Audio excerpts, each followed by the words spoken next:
Hey everybody, this is Modern Refugee. Just got home from work a little bit ago. Got some work to do out here. Started a fire to take the chill off. I'm just making some kindling and I'm filling up my wood pile because we got some snow coming in here in another day or so.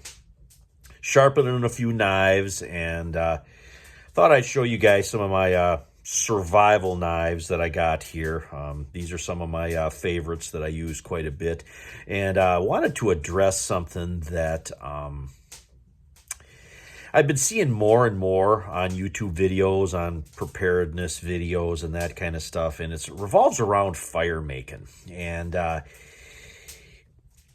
there's this growing trend that I keep seeing in different preparedness videos and stuff that I watch about basically poo-pooing fire making skills.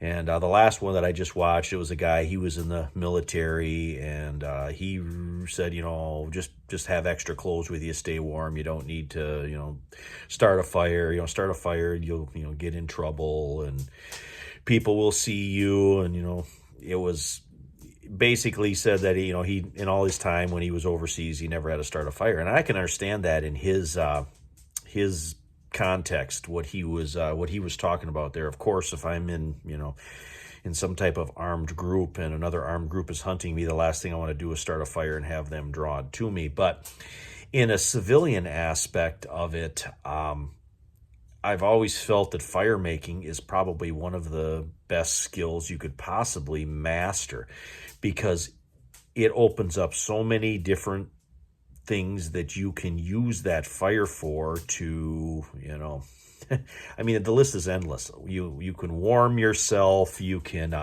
dry your clothes if you get wet, you can signal for help, you can cook food, you can preserve food, you can smoke meat. I mean, just the list is endless. You can, boil and purify your water. You can use that boiling water to clean, utensils and maybe instruments that need to be sterilized. You can put that in boiling water and you can sterilize that stuff. You can, if somebody's hypothermic, you can warm up something to, for them to drink so they could, warm up from the inside out, so to speak.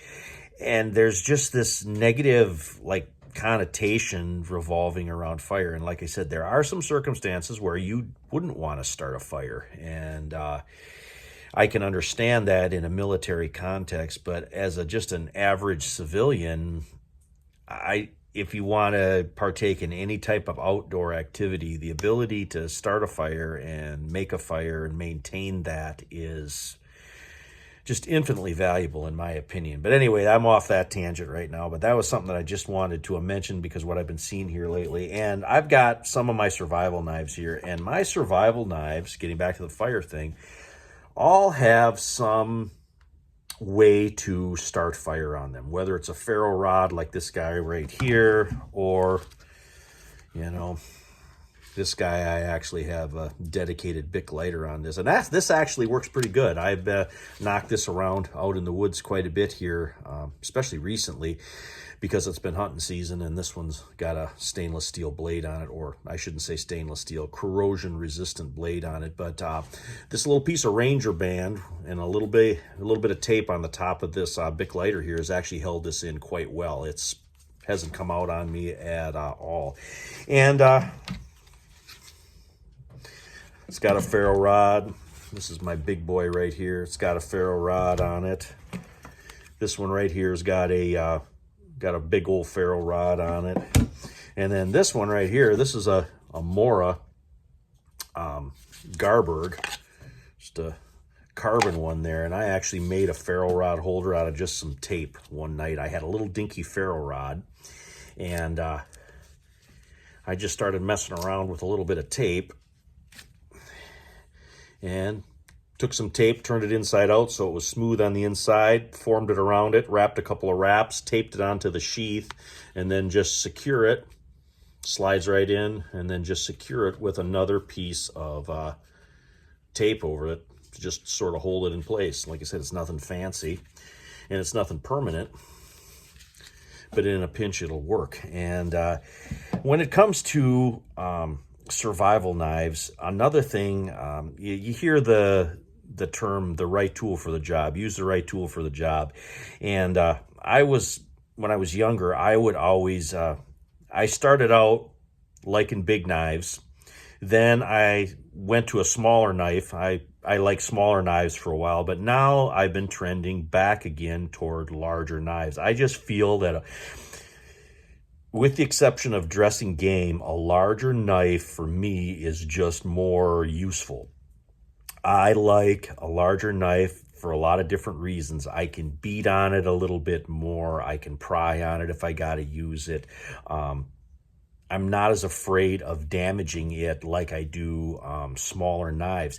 And for me, a larger knife is sort of a crossover between a hatchet and a larger knife. I just would rather carry a larger knife like this compared to carrying a hatchet. Now, I've carried hatchets around lots of different times. I have multiple different styles of hatchets here. And I just find for the mobility aspect of it, something like a larger knife is more practical for me. And, you know, but there's some caveats to, you know, survival knives too. This guy right here, this is a flat grind. And this one right here, this is in a S35VN. This is also in a flat grind. These, I think, are the most utilitarian. They're kind of a jack of all trades. They're okay for some, for most things, but there's other knife grinds that can handle certain tasks slightly better, like these Scandinavian grinds on these Morris here. These are better for carving wood. So if you're going out to like bushcraft for a weekend or something like this, I would much rather prefer something like this than a flat grind, because this is pretty much made to carve around on wood, and it does actually a really, really good job on it. But if I had a flat grind knife that was sharp, I can make that work too.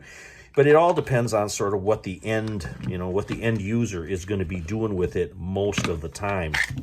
Like this here, this is sort of a Scandinavian grind, and it's sort of a saber grind. So it's got that wedging capability, and it's got, because the bottom half of the blade there's nothing on that, no protection, so to speak, from the carbon steel blade that this is.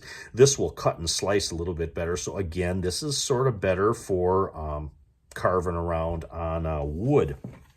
Now, if you're field dressing a lot of game, or you're going to be in a wet environment, something that's corrosion resistant, like this buck here, this is, you know, this is a stainless steel, and this is actually that S35VN, so this is like a corrosion resistant steel. I don't know technically if it's technically considered 100% stainless steel. I'm still trying to learn all the metallurgy and stuff on this.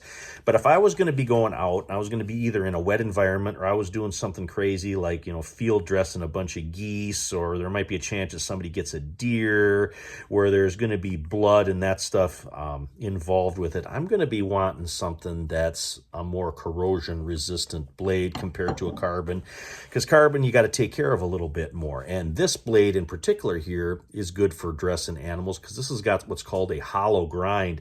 And a hollow grind is the blade kind of comes up at a curve like this, I guess is the easiest way to explain it. And it's thinner at the tip, which means you're not going to want to beat around on this, but this one slices and cuts a lot better than something like this, because this is such a really thick blade. And you know that this one knife is made more for strength than it is for super fine cutting tasks. So if I wanted to field dress something or skin something, I would much rather have a hollow grind on the blade than like that big saber grind, or like a Scandinavian grind. But in all intents and purposes, you know, a 1095 carbon steel knife like what this one is here, that's a little bit larger, 1095 carbon, it will bend probably before you're going to actually break it. But when you get into the more corrosion resistant knives like these guys right here, these are more brittle.